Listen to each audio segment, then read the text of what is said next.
Have you ever wondered how close you've come to danger without even realizing it? At Shivering Vault, we take you there, one story at a time. Get ready for today's unnerving journey. Working the graveyard shift at the gas station in rural Nevada isn't glamorous, but it's usually quiet. Too quiet. On most nights, I get a few regulars, some long-haul truckers, and the occasional straggler from the nearby interstate. But that night felt different from the moment I clocked in. The chill of November had settled over the desert, and the wind howled through the cracks of the old station. By 2 a.m., the place was deserted. I was restocking snacks when the ding of the entrance bell startled me. He walked in slowly, early 30s, scruffy beard, dark hoodie. Something about him put me on edge. Maybe it was the way his eyes darted around like he was casing the place, or how he kept his hands shoved in his pockets. "Evening," I said, forcing a polite tone. He didn't respond, just gave me a curt nod and started wandering the aisles. I kept my eye on him through the security monitor as he picked up random items, a bag of chips, a bottle of water, then put them back. He wasn't shopping, he was wasting time. After a few minutes, he approached the counter with a single pack of gum. His smile was forced, his hands twitchy. I rang him up and he paid in crumpled bills, then stood there, not moving. "Anything else?" I asked, trying not to sound nervous. "No," he said, dragging the word out. His smile widened unnaturally. "Just thinking." I forced a chuckle, hoping he'd take the hint and leave. Finally, he turned and walked out, the doorbell chiming behind him. Relief washed over me, until I glanced at the outdoor monitor. He hadn't left the lot. He was standing by the side of the building, partially obscured by shadow.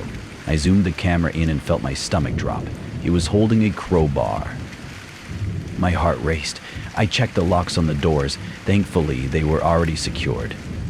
I quickly turned off the main lights, leaving only the dim emergency ones to make the station look closed.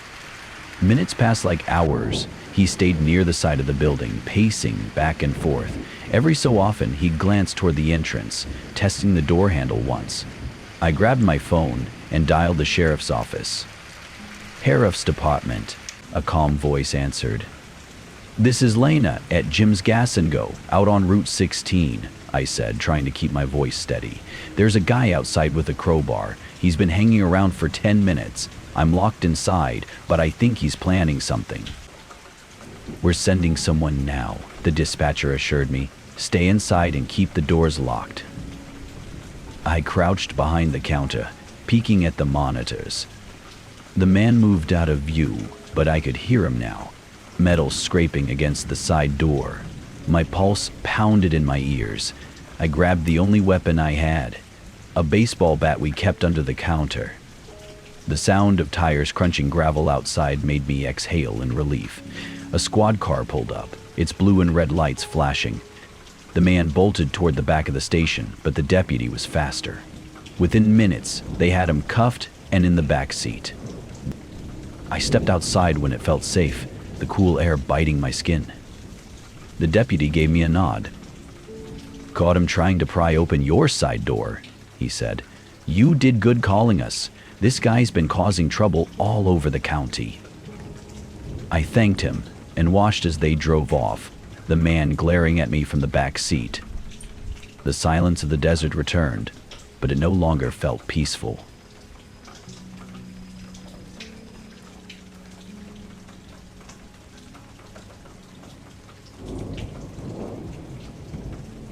The mall at night is eerily quiet. I've worked as a janitor at Lakeside Plaza in Chicago for 3 years, and I'm used to the hum of the fluorescent lights, the distant creak of the air conditioning, and the way my footsteps echo down the empty corridors. But that night, it felt different. I'd just finished mopping the food court, my last task of the night, when I noticed the time, 11:58 p.m. The security guard, Ken, usually lock the doors at midnight sharp. I hurried toward the service exit, but by the time I got there, the metal gate was already down. "Ken!"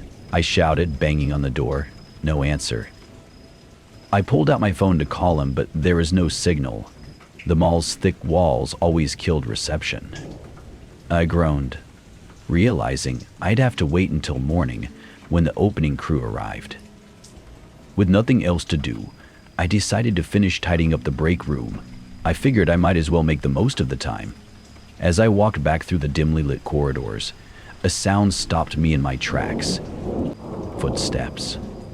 Not mine. These were lighter, quicker. They echoed faintly, disappearing as quickly as they'd started. "Ken, is that you?" I called out, though I knew it couldn't be him.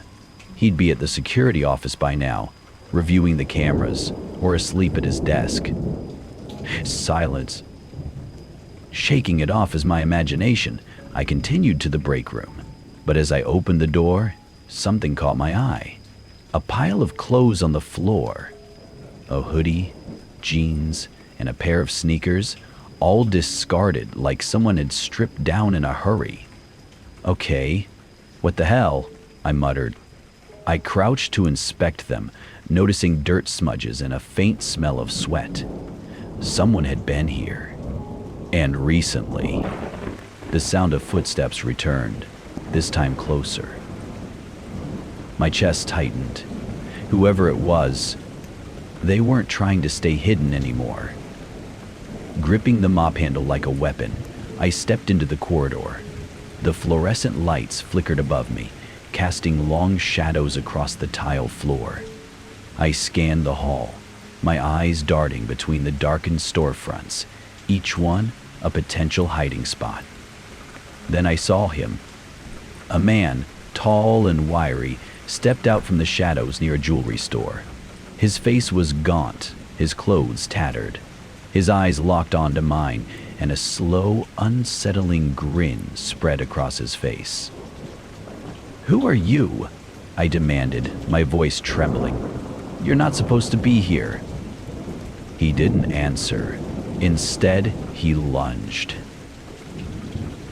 I swung the mop instinctively, the handle cracking against his arm.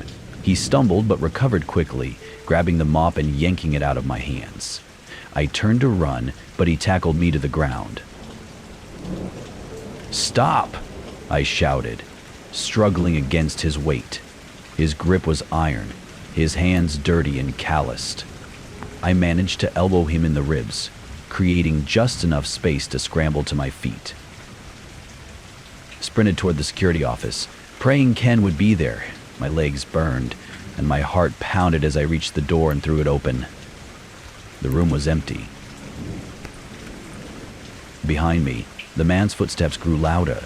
Desperate, I grabbed a metal flashlight from the desk and spun around just as he charged in.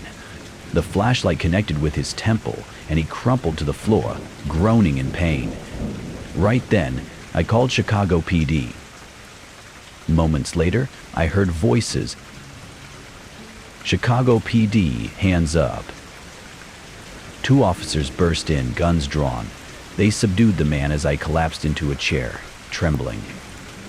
Turns out, the guy had been hiding in the mall for weeks, evading security and living off scraps from the food court. Ken had stepped out for a smoke and missed locking one of the service doors, allowing the man to slip inside unnoticed. That was my last night working at Lakeside Plaza. The pay wasn't worth the nightmares.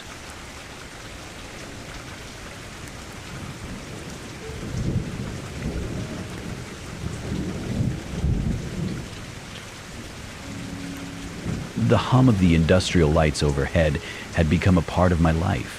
Nights in the warehouse were all the same. Stacking pallets, moving inventory, and the occasional fight with a stubborn forklift. The place was massive, cold, and quiet. Too quiet sometimes. It was just past 1 a.m., and I was on my third cup of bad coffee. My shift had started like any other, but tonight there was something off. I couldn't put my finger on it at first, but I felt like I wasn't alone. Then I heard it, a faint rustling sound coming from the far corner of the warehouse. "Damn rats," I muttered, setting down my mug. The building was old, and rats were a constant problem. Maintenance had set traps everywhere, but they never seemed to do the trick. Grabbing a flashlight, I made my way toward the noise, the beam cutting through the dimly lit aisles of towering shelves. The sound grew louder as I approached the storage area for electronics, one of the more valuable sections of the warehouse. As I rounded the corner, I froze. A box had been pushed off a shelf and was lying on the floor, its contents scattered. I swept the flashlight across the area but saw nothing. Shrugging it off, I chalked it up to vibrations from the machinery. Still, a nagging feeling gnawed at me as I restacked the box and returned to my forklift. A few hours later, while reviewing the security cameras in the break room, my stomach dropped. On one of the feeds, I saw movement. At first, it was just a shadow dotting between the shelves, too quick to make out. I rewound the footage, squinting at the screen.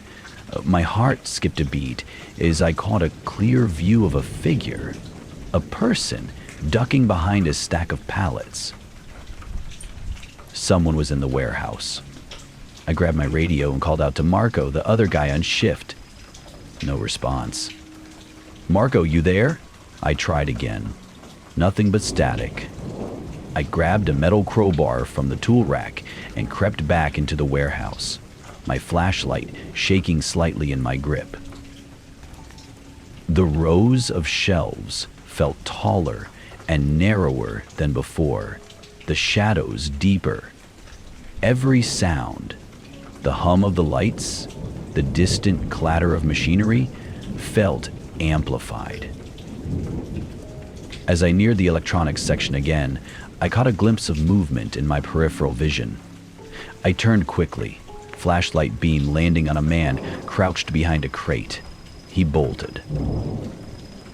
"Hey, stop!" I yelled, chasing after him. He weaved through the aisles like he knew the place better than I did. I could barely keep up, my boots thudding against the concrete floor. He turned a corner sharply, but I knew where he was headed. The storage cages near the back wall. The cages were reinforced with heavy steel bars and used to store high-value items. There was only one way in and out, and I had the keys. I slowed my pace, catching my breath as I approached. The intruder had backed himself into the farthest cage, searching desperately for a way out. I slammed the door shut and locked it before he could react. "Gotcha," I said, panting. The man lunged at the bars, shouting obscenities and demanding to be let out. He was wiry and disheveled, his clothes filthy. "What the hell are you doing here?" I asked, still gripping the crowbar.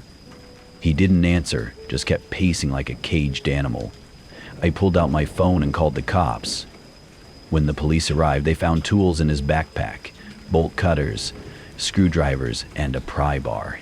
He'd been trying to break into the electronics cage when I spotted him on the cameras. The officers hauled him off, and I stayed to file the incident report. As I sat there in the break room, staring at the security feeds, I couldn't shake the thought that he might have been there for longer than just one night.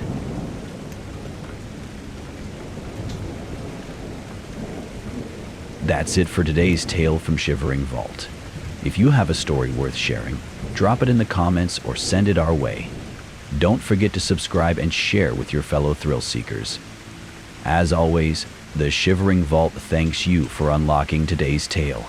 Until next time, the vault awaits your return.